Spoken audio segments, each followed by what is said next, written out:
Olá pessoal, tudo beleza? Hoje iremos começar mais um episódio aqui do nosso OAB em pauta, no qual a gente traz uma prova da OAB da primeira fase e a gente comenta as questões dessa parte de direito constitucional da prova da OAB. A prova que iremos comentar neste vídeo será o exame 35 de 2022 da banca FGV. Iremos aqui dividir em duas partes para não ficar tão longo o vídeo assim, tá pessoal? Então a gente vai fazer as primeiras questões e no próximo vídeo eu trago o restante da prova. Bom, então se gostam desse tipo de conteúdo, curtam, se inscrevam no canal, também deixem sugestões nos comentários de vídeos que vocês querem que a gente traga aqui e também, se quiserem, deixem nos comentários dúvidas acerca do conteúdo que estarei respondendo o mais breve possível. Muito obrigado, pessoal, e vamos então para as questões.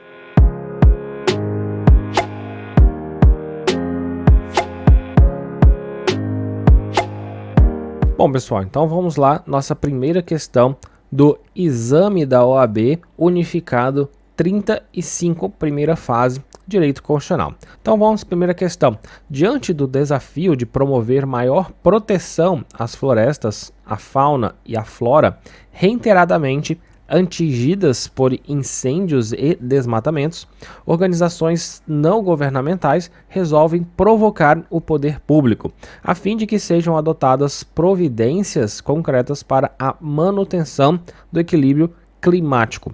Porém, sem saber quais os entes federativos que seriam constitucionalmente competentes para agir na direção almejada, buscam maiores esclarecimentos com competente advogado. Então, no âmbito da competência comum estabelecida pela Constituição Federal de 1988, assinale a opção que apresenta a orientação recebida. Bom, pessoal, diante dessa problemática aqui da questão, já temos a primeira dica em relação a isso que ele fala, no âmbito da competência comum. E quem que são os entes dentro da competência comum? Já falamos em alguns vídeos anteriores que, quando está falando sobre competência comum, vão ser quais entes? Vão ser todos os entes, inclusive o município. Então vamos ter a União, o Estado, Distrito Federal e também os municípios. Lembrem-se, quando ele falar concorrente,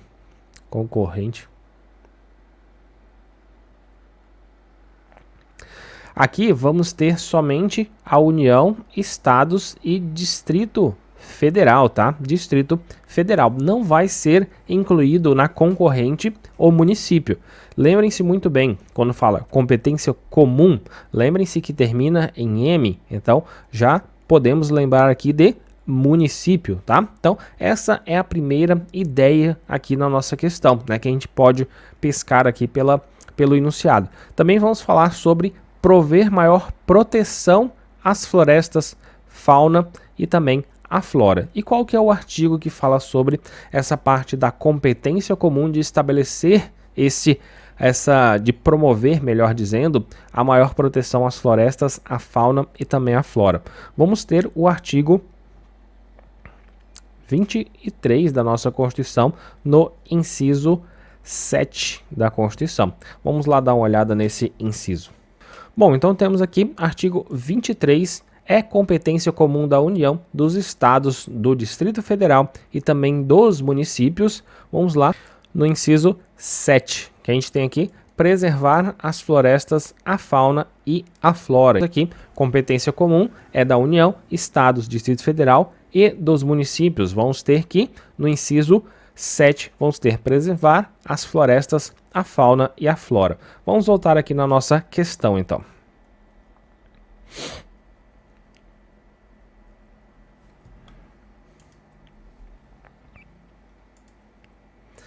Bom, com isso já dá para a gente dar uma analisada nas nossas alternativas e o que tiver ali de assunto a gente vai complementando. Então, vamos aqui analisar as alternativas. Alternativa A.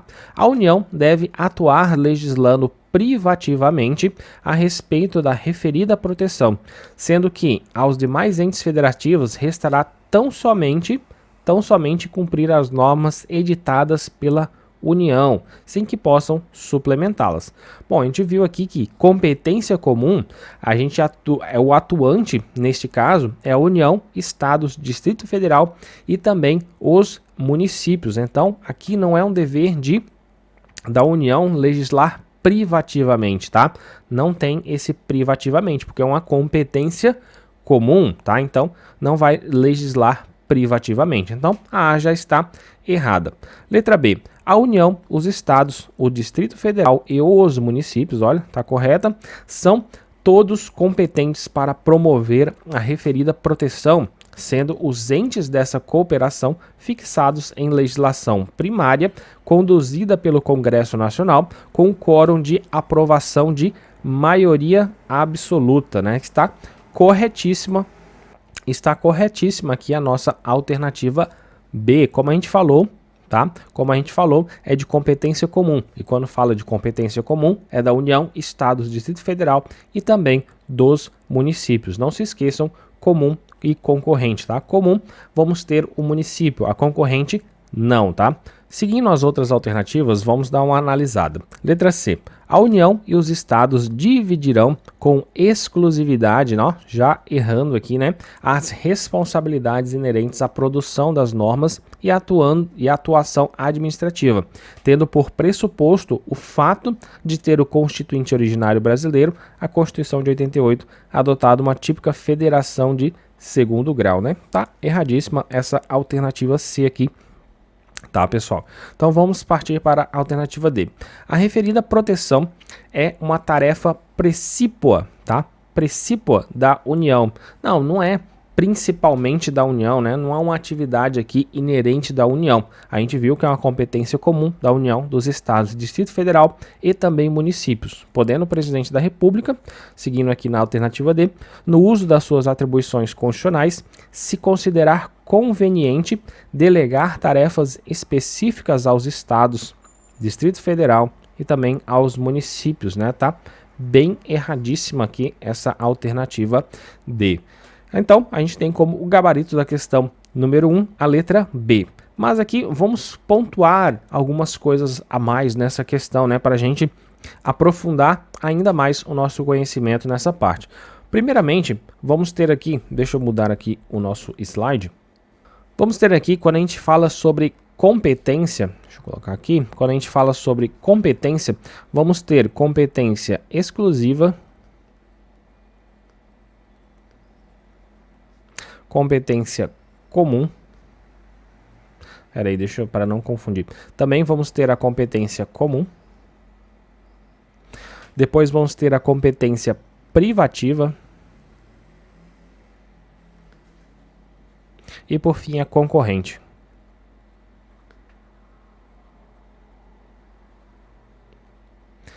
Bom, primeiramente temos que entender que a competência exclusiva e a competência comum, elas vão ter uma competência que vai ser administrativa, tá? Administrativa.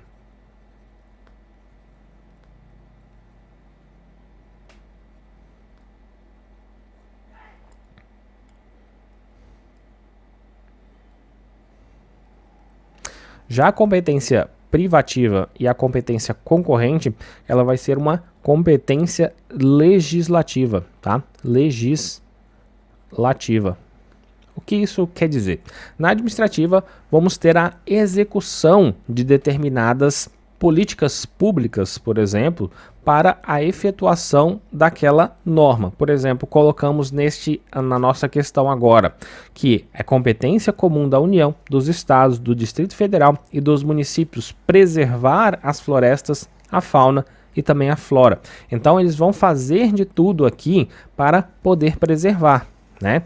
Por exemplo, vão fazer políticas públicas para que então possa fazer essa preservação. Já a privativa e a concorrente vai ser uma competência legislativa, que vai servir para legislar, criar leis para determinados assuntos constantes aqui no rol da competência privativa e concorrente. Lembrando que a concorrente vamos ter somente a União, os estados e também o Distrito Federal. A comum, que a gente tem aqui o M, né, ela vai fazer alusão a todos os entes. Deixa eu colocar aqui em cima a União, os estados e Distrito Federal e também os municípios, tá? Então, comum, União, Estado, Distrito Federal, municípios, concorrente, União, Estados e Distrito Federal, né? Por ser assim muito fácil da gente confundir uma com a outra, a gente tem que sempre lembrar: a comum é administrativa, a concorrente é legislativa. A concorrente é só União, Estados e Distrito Federal, e a comum, lembre-se que termina em M, então a gente inclui aqui o município: União, Estados, Distrito Federal e municipal.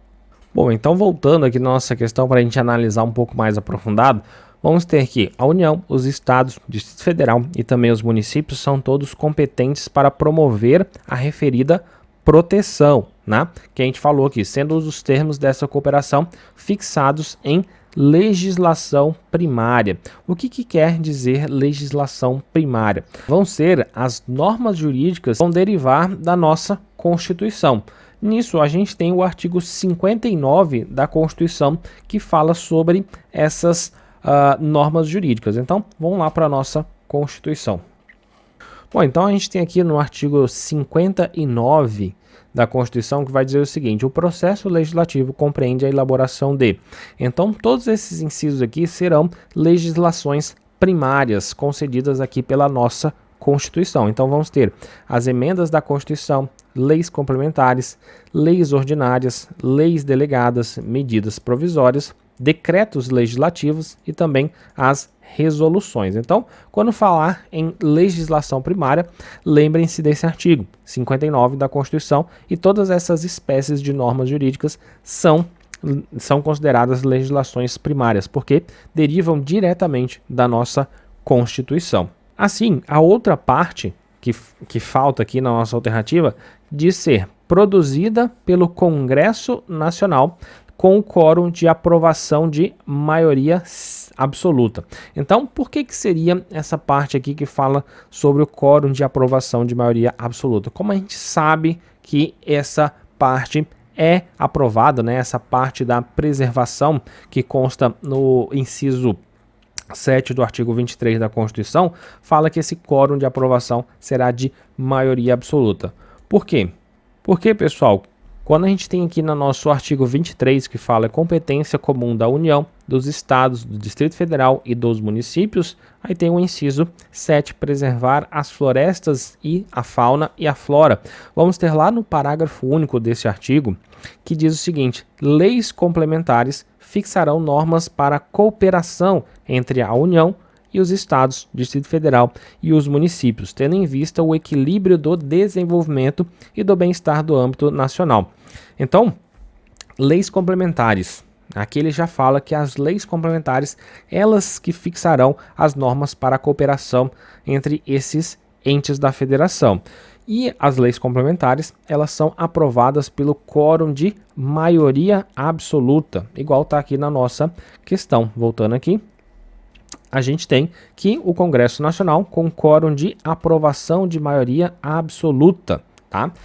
E outro desmembramento dessa questão seria, o que seria maioria absoluta, né? A gente faz aqui uma revisãozinha rápida do que é essa parte dos quórums, né? Para não ficar assim muito abstrato para vocês. Bom, então vamos ter o seguinte: atualmente temos os quórums de maioria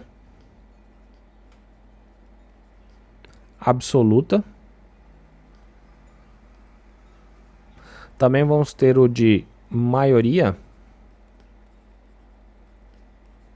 simples e, por último, maioria qualificada.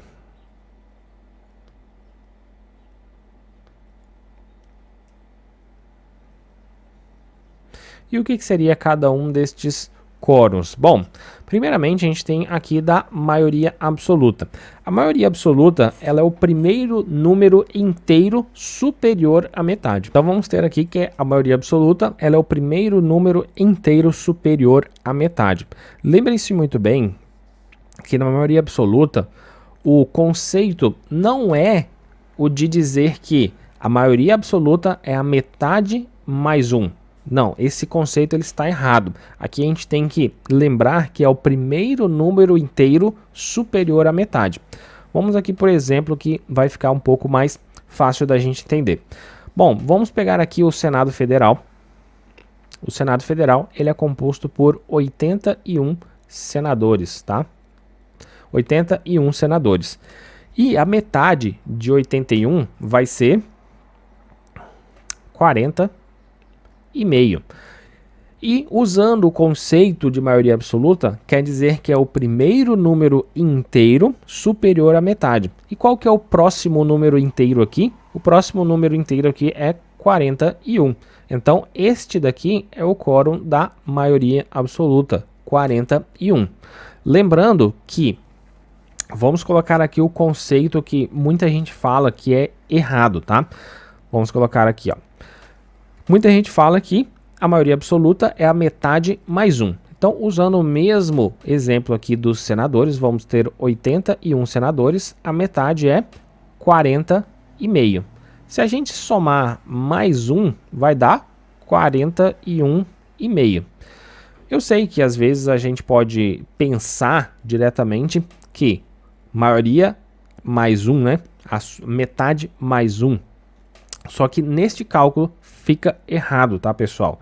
Lembrem-se muito bem que às vezes pode, eu já vi algumas poucas questões, mas a gente pode cair nessa pegadinha, tá? Lembrem-se muito bem disso. Então, maioria absoluta é o primeiro número inteiro superior à metade. Lembrando que a maioria absoluta, o cálculo ele é feito na totalidade, tá? Na totalidade do quórum, tá?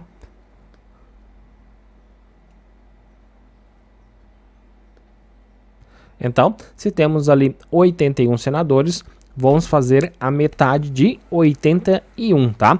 Lembrem-se muito bem disso, porque na maioria simples, né, só adiantando, ele vai ser diferente em relação a isso. Outra coisa sobre a maioria absoluta, vamos ter o seguinte aqui. Esse quórum da maioria absoluta, ele vai ser exigido nas leis complementares e também na derrubada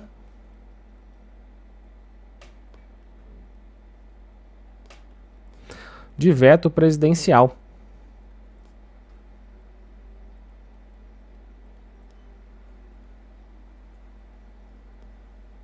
Tá? Então vamos ter essas duas modalidades aonde vai ser necessário alcançar aqui a maioria absoluta. Na lei complementar, para aprovar uma lei complementar, e também na derrubada do veto presidencial de alguma lei. Lembrando que esse veto presidencial, essa derrubada do veto presidencial, é necessário a maioria absoluta com uma sessão conjunta com a Câmara dos Deputados e também o Senado Federal, tá? Então, aqui vai ser uma sessão conjunta. Bom, na maioria simples, também chamada de maioria relativa. Então, quando vocês olharem em alguma prova, lerem em algum lugar maioria relativa, eles vão estar falando sobre maioria simples, tá? Aqui calcula-se levando em consideração o número dos presentes participantes na votação, ou seja, compreende mais da metade dos votantes ou o maior resultado da votação em um caso de dispersão de votos. Então lembrem-se que aqui vai ser contado o quórum não da totalidade, mas sim dos presentes.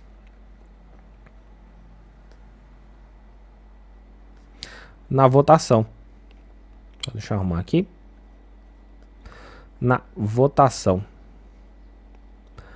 Tá? Presentes na votação. Então, a maioria absoluta é da totalidade do quórum e aqui na maioria simples vai ser nos presentes da votação. Então, deixa eu marcar aqui para ficar melhor para a gente entender. Maioria absoluta, para a gente não confundir, né? Escrevendo tudo aqui. Maioria simples e também a maioria qualificada. Bom, vamos voltar aqui a maioria simples para a gente terminar o nosso pensamento. Então, maioria simples vai ser com relação aos presentes na votação e ela também pode ser chamada de maioria relativa. E como é que isso acontece na prática? Vamos pegar o mesmo exemplo aqui do Senado Federal. O Senado Federal ele vai ter 81 senadores. Como exemplo, a gente tem que a lei ordinária ela precisa de um quórum de aprovação de maioria simples. Sendo assim, se no dia da votação, tá? Vamos colocar aqui uma lei ordinária. Se no dia da votação os presentes no Senado vamos ter 40 senadores, tá? Vão ter 40 senadores presentes. Deixa eu colocar aqui, 40 presentes.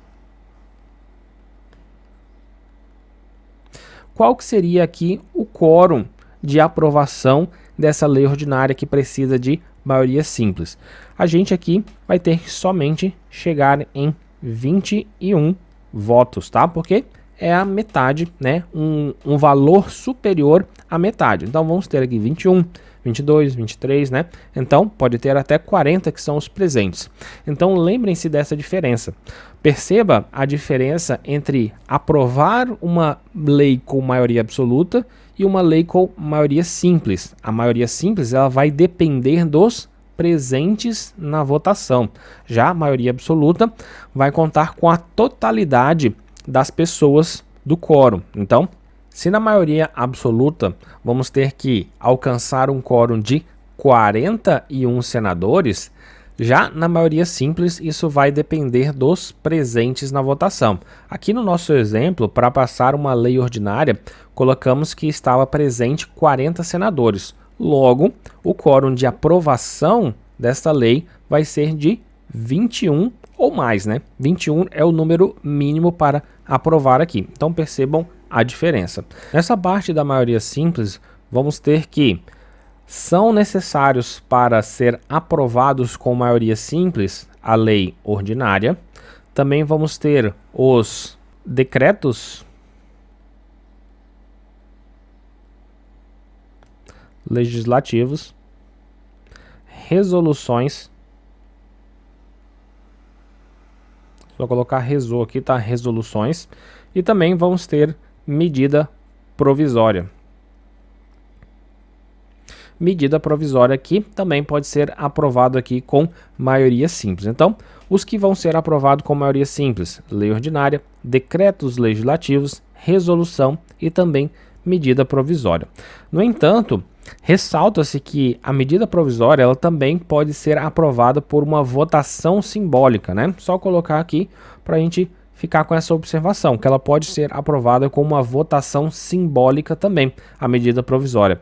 E o que seria essa votação simbólica? É quando não há o registro individual dos votos. Nesse caso, é pedido aos parlamentares que permaneçam como estão se forem favoráveis a matérias, cabendo assim somente aqueles que são contrários se manifestarem acerca do seu voto, tá? Contrário da matéria. Então, temos essa questão da votação simbólica. E por último, vamos ter a maioria qualificada, que é aquela que exige um número superior à maioria absoluta. Geralmente, o que vamos ter aqui na maioria qualificada, vamos ter os 2/3 ou então os 3/5, tá? 3/5, né? A gente tem esses dois exemplos dentro da nossa Constituição. Por exemplo, o artigo 60, parágrafo 2º da Constituição, que diz sobre a questão da proposta de emenda à Constituição, fala que será discutida em cada casa do Congresso Nacional e votada em 2 turnos, considerando-se aprovada se obtiver em ambos 3/5 dos votos respectivos dos membros. Então a gente já tem aqui que 3/5 é uma emenda constitucional. Esse é o quórum de aprovação de uma emenda constitucional.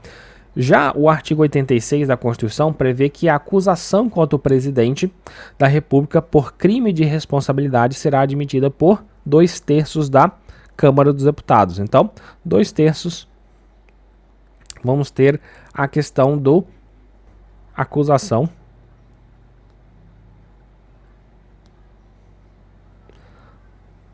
do presidente da República, né, por crime de responsabilidade.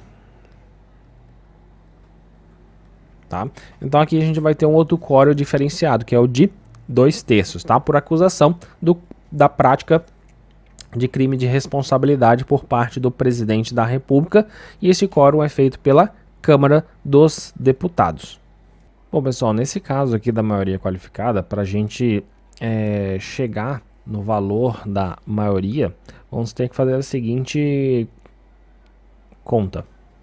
Então vamos pegar aqui 3/5. A gente tem 3/5 e a gente quer saber qual é a maioria qualificada lá no Senado, que é de 81, né? 81. Então o que a gente vai fazer? A gente vai primeiramente multiplicar o 81 ao 3, que vai ser 243, dividido por 5, que vai ser 48,6. Que isso vai ser igual ao próximo número inteiro, né? Então vai ser 49, que é a maioria qualificada neste caso do Senado. Já os 2/3 terão a mesma coisa. Então você vai pegar 2/3 de 81. Vamos então multiplicar 81 por 2, vai ficar quanto?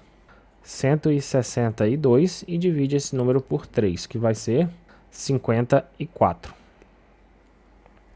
Então, neste caso, a gente tem uma maioria qualificada do Senado, né? A gente está falando aqui sobre o Senado, de 54 senadores em 2/3, tá? Lembrando que 2/3 é maior que 3/5, tá, pessoal?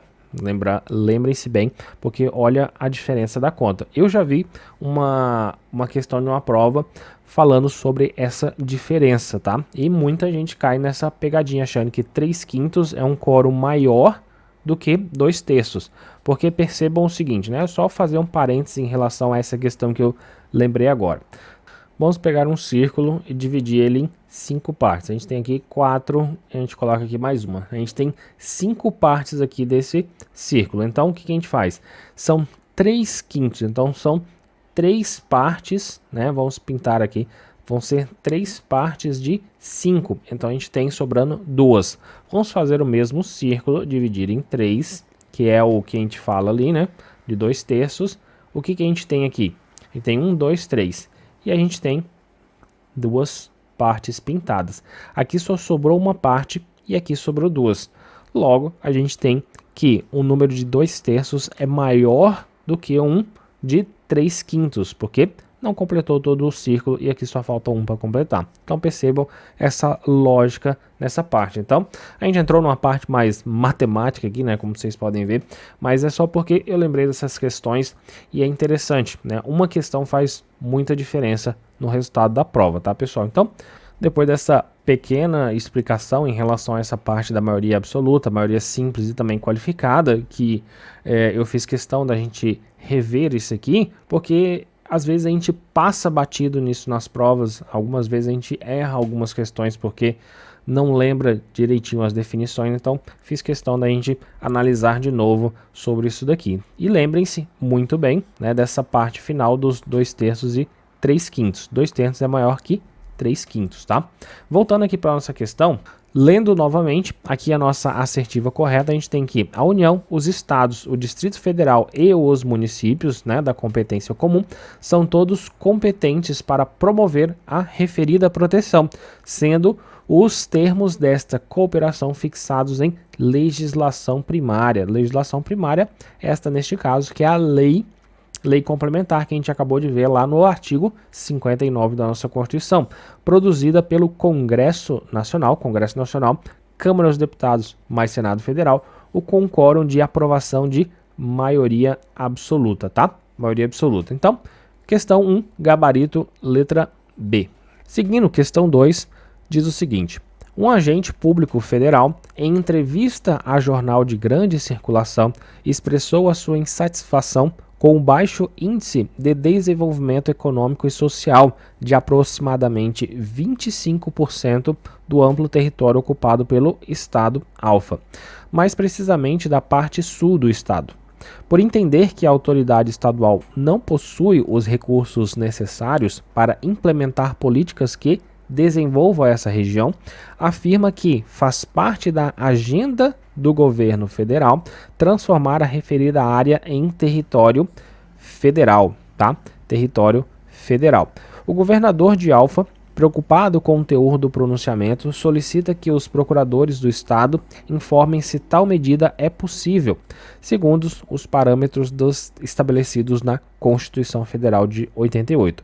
O corpo jurídico então responde que, bom, pessoal, nessa questão, né, ele fala tudo isso para chegar à ideia de que vamos falar aqui sobre território federal. Então, o que a nossa Constituição Federal ela fala sobre territórios federais? A gente tem lá no artigo 18, parágrafo 2º, mais especificamente, falando sobre essa parte dos territórios. Então, vamos lá para a nossa Constituição. Temos aqui da Organização Político-Administrativa, artigo 18. A Organização Político-Administrativa da República Federativa do Brasil compreende a União, os Estados, Distrito Federal e municípios, todos autônomos nos termos desta Constituição. Parágrafo 2º. Os territórios federais integram a União e sua criação, transformação em Estado ou reintegração ao Estado de origem serão regulados em lei complementar. Então aqui na nossa Constituição a gente já tem que o território federal ele não compreende os entes federativos da nossa República Federativa do Brasil. Quem compreende é a União, Estado, Distrito Federal e os municípios, que vão ser todos autônomos. Isso quer dizer, os territórios federais eles não vão ser autônomos, eles são, colocando aqui, dependentes, porque eles vão integrar a União. Então, eles são da União, tá? Então, vamos ter territórios federais, integram a União e também vai dispor sobre a sua criação e transformação em Estado ou reintegração ao Estado de origem, que deverão ser regulados, então, por lei complementar. Então, voltando aqui à nossa questão, vamos começar a analisar um pouco as alternativas. Alternativa A. Embora na atual configuração da República Federativa do Brasil não conste nenhum território federal, caso venha a ser criado, constituirá um ente dotado de autonomia política plena. Bom, acabamos de ver o artigo 18 caput dizendo que os entes federativos, que vão ser da nossa República Federativa do Brasil, vão ser a União, deixa eu colocar aqui do lado, vão ser a União, Estados, Distrito Federal e também municípios sem territórios federais, tá? Não existe como ente federativo o território federal. E logo ele não vai ter autonomia. Então já coloca aqui, né, um X aqui para dizer que está errado essa alternativa A, porque fala sobre território federal, ele será dotado de autonomia política plena, o que não é verdade, tá? Tá incorreto essa alternativa A. Letra B. Embora não exista território federal na atual configuração da República Federativa do Brasil, ok? A Constituição Federal de 88 prevê expressamente a possibilidade da sua criação, né? É o que a gente acabou de ver no parágrafo 2º do artigo 18. Vamos voltar lá.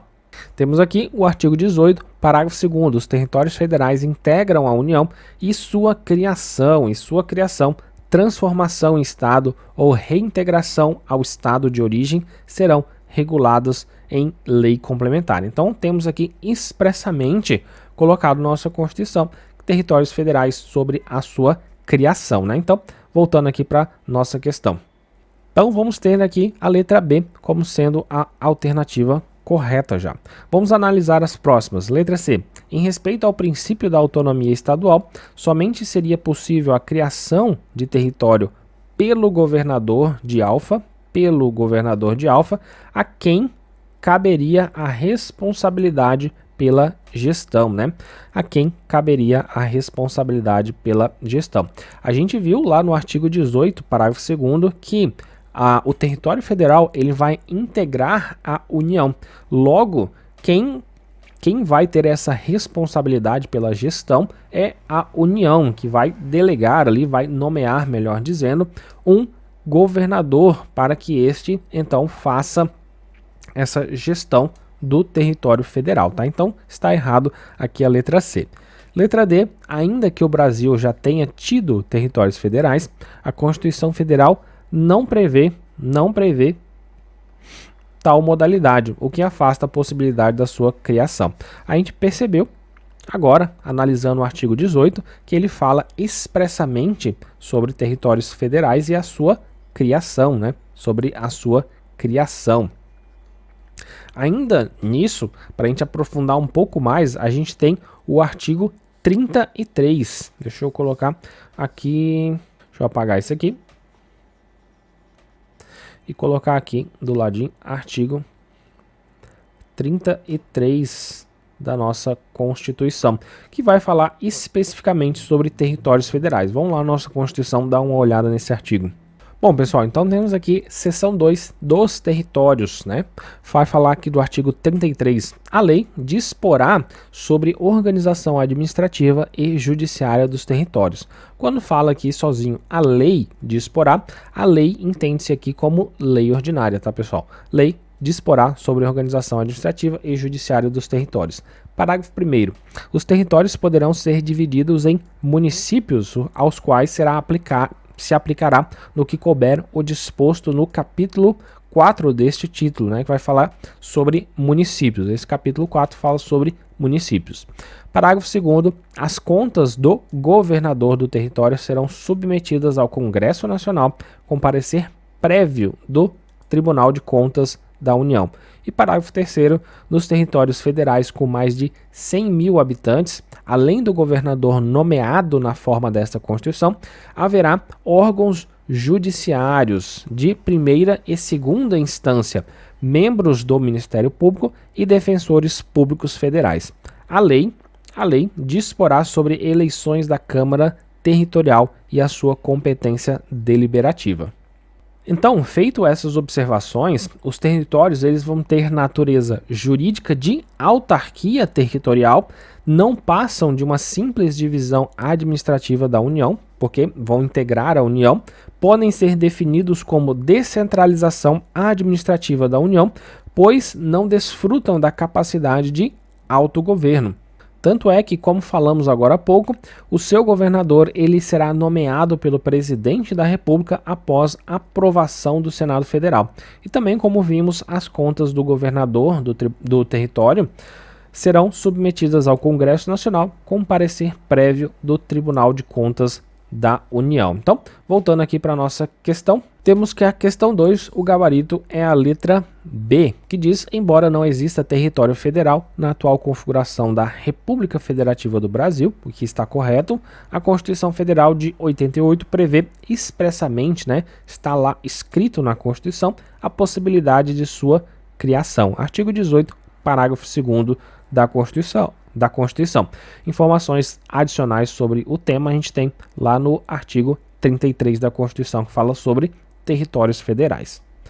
Bom, seguindo a gente tem a questão 3. Doralice, brasileira, tá? Brasileira, funcionária de uma empresa italiana situada em Roma, na Itália, conheceu Rocco, italiano, e que com ele se casa. Em Milão, em 1998, nasceu Giuseppe, filho do casal, sendo registrado unicamente em repartição pública italiana. Porém, recentemente, Giuseppe, que sempre demonstrou grande afinidade com a cultura brasileira, externou a seus pais e amigos duas ambições: adquirir a nacionalidade brasileira e integrar os quadros do Itamaraty, na condição de diplomata brasileiro. Ele procura então um escritório de advocacia no Brasil para conhecer as condições necessárias para atingir os seus objetivos. De acordo com o sistema jurídico constitucional brasileiro, Giuseppe. Bom, pessoal, então aqui na nossa questão demonstra que Giuseppe ele tem duas ambições: adquirir a nacionalidade brasileira e também integrar os quadros do Itamaraty como sendo diplomata brasileiro. Bom, primeiramente vamos analisar aqui sobre a questão de ser diplomata brasileiro. Para ser diplomata brasileiro, a gente tem lá no artigo, deixa eu colocar aqui, no artigo 12, parágrafo 3º, que fala sobre uma das condições para ser diplomata brasileiro. E uma delas é ser brasileiro nato. Então vamos aqui na nossa Constituição analisar essa parte. Bom, temos aqui então que, artigo 12, são brasileiros Aí, parágrafo 3º, são privativos de brasileiros natos os seguintes cargos. A gente vai ter aqui carreira diplomática. Então, para ele ser diplomata, é necessário que ele seja brasileiro nato. E Giuseppe, ele é italiano atualmente e ele disse que quer a nacionalidade brasileira. Então, voltando aqui à nossa questão, o que acontece?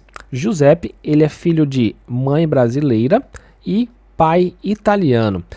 Então, neste caso, que só mais uma observação, que ele foi registrado unicamente em repartição pública italiana.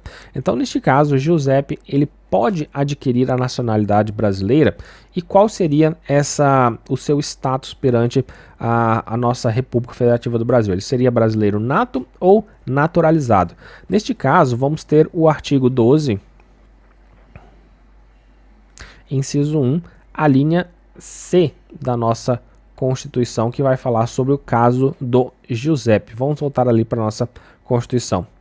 Então temos aqui artigo 12, são brasileiros natos, inciso 1, a linha C, os nascidos no estrangeiro de pai brasileiro ou de mãe brasileira, olha aqui, mãe brasileira, desde que sejam registrados em repartição brasileira competente ou venham a residir na República Federativa do Brasil e optem em qualquer tempo depois de atingida a maioridade pela nacionalidade brasileira. Então, como Giuseppe ele só foi registrado na repartição pública italiana, ele não foi registrado em uma repartição pública brasileira competente lá fora. Então, o que sobra é que ele venha a residir no Brasil e opte a qualquer tempo, depois de atingida a maioridade, pela nacionalidade brasileira. Assim, ele vai ser brasileiro nato. Então, dito isso, vamos aqui analisar as nossas questões e, dependendo ali das alternativas, a gente vai fazendo mais algumas observações. Então, voltando aqui para a nossa questão, a gente tem a alternativa A. Poderá exercer qualquer cargo público no âmbito da República Federativa do Brasil, uma vez que, por ser filho de pessoa detentora de nacionalidade brasileira, já possui a condição de brasileiro nato.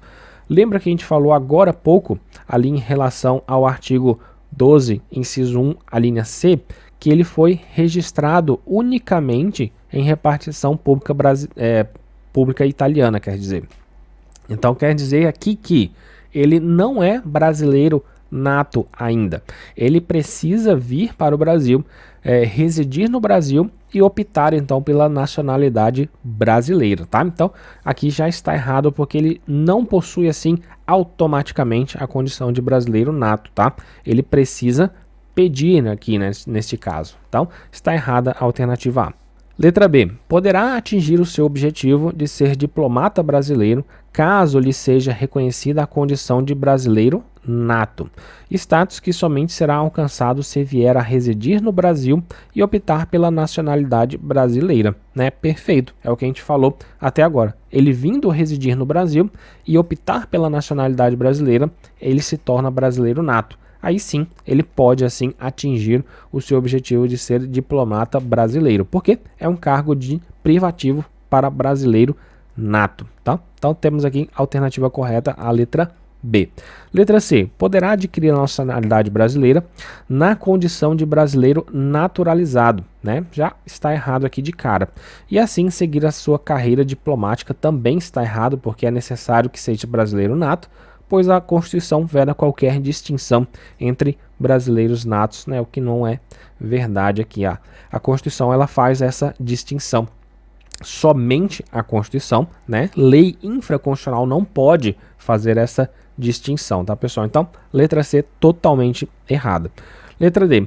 Não poderá seguir a carreira diplomática pela República Federativa do Brasil, já que na sua situação concreta apenas lhe oferece a possibilidade de adquirir a nacionalidade brasileira pela via da naturalização. O que é errado, como vimos aqui, ele pode ser sim brasileiro nato, porque ele é filho de mãe brasileira, né? Então, temos aqui questão 3, gabarito, letra B.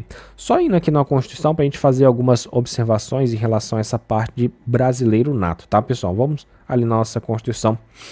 Bom, outras hipóteses aqui que cabe na nossa Constituição sobre brasileiro nato é a linha A do artigo 12, inciso 1, que fala: os nascidos na República Federativa do Brasil, ainda que de pais estrangeiros, desde que esses não estejam a serviço do seu país. Então, tendo aqui um casal, né, estrangeiro, e eles estão passando férias e eles têm o seu filho aqui no Brasil, esse filho ele vai ser brasileiro nato.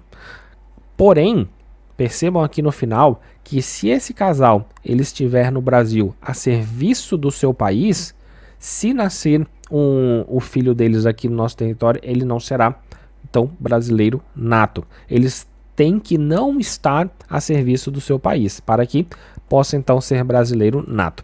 E a linha B, os nascidos no estrangeiro, de pai ou mãe brasileira, desde que qualquer um deles esteja a serviço da República Federativa do Brasil. Então, se temos lá um brasileiro, né, um casal de pai ou mãe brasileira, e eles estão a serviço da República Federativa do Brasil, aí sim, ele nascendo no estrangeiro, ele vai ser então brasileiro nato. Mas existe esse requisito de que ou o pai ou a mãe tem que estar a serviço da República Federativa do Brasil, tá? Uma outra parte que eu quero conversar com vocês é a parte da perda da nacionalidade, parágrafo 4º do artigo 12, que vai falar o seguinte: será declarada a perda da nacionalidade do brasileiro que 1. Tiver cancelada a sua naturalização.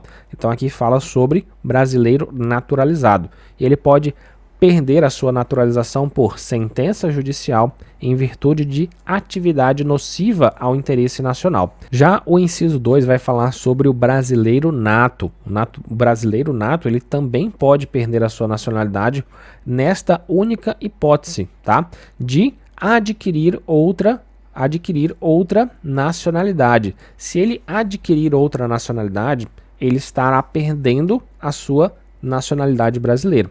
Então, o brasileiro ele vai aqui para a Argentina e lá ele gosta muito da Argentina e ele se naturaliza lá, ele adquire a nacionalidade argentina. Logo, ele perde a nacionalidade brasileira, tá? Então, este é o único caso que um brasileiro nato ele pode perder a sua nacionalidade. Porém, vão existir exceções a essa regra, que vão ser as alíneas. Então a gente tem a linha A, de reconhecimento de nacionalidade originária pela lei estrangeira. Então, por exemplo, temos aqui um brasileiro, só que ele é filho de italianos. Logo, ele pode ter outra nacionalidade originária de sangue ali, que é a nacionalidade italiana.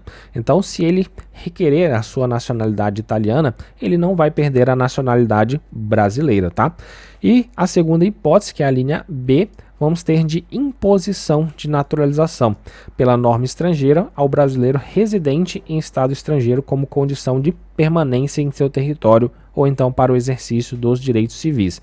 Se você vai para um local trabalhar, por exemplo, e lá para você continuar trabalhando na empresa é necessário que você se naturalize. Então essa é uma exceção.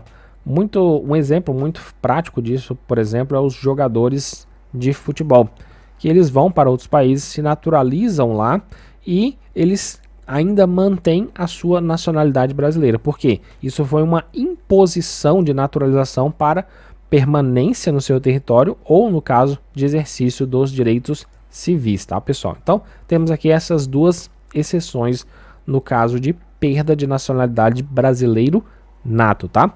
Então, é isso, pessoal. Voltando aqui para nossos slides.